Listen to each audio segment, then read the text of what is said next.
പ്രിയ പ്രേക്ഷകർക്ക് സീരിയൽ ന്യൂസിലേക്ക് സ്വാഗതം.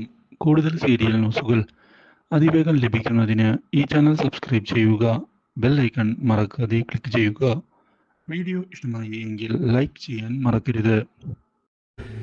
സാഗറിന് നേരെ ആക്രമണമുണ്ടായി എന്നുള്ള കാര്യം അറിഞ്ഞതിനെ തുടർന്ന് സുജയാകെ ഞെട്ടിപ്പോയിരിക്കുകയാണ്. മാത്രവുമല്ല, ഇതേ തുടർന്ന് സുജ ചെന്ന് കാണുകയാണ് ഇപ്പോൾ സാഗറിനെ. ഇതോടെ കൃത്യസമയത്ത് കൺമണി ഇടപെട്ടതുകൊണ്ട് മാത്രമാണ് എനിക്ക് ജീവൻ തിരികെ ലഭിച്ചത്.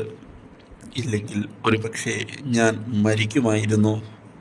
അതുകൊണ്ട് തന്നെ കൺമണിയോട് നന്ദി പറഞ്ഞാൽ അത് തീരുകയില്ല.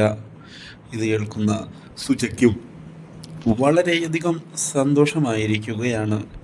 പക്ഷേ തൻ്റെ തീരുമാനം മാറ്റാൻ അതിനുശേഷവും സുജ തയ്യാറാകുന്നില്ല.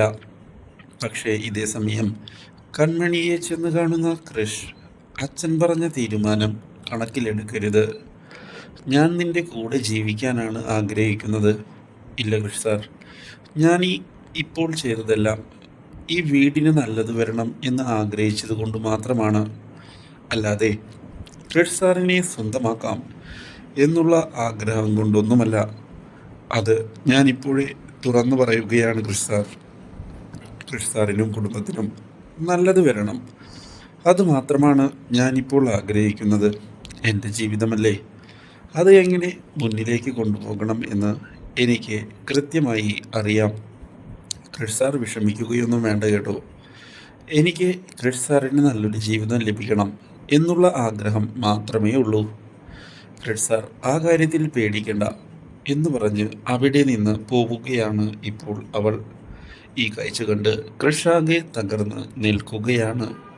Do like, share and subscribe.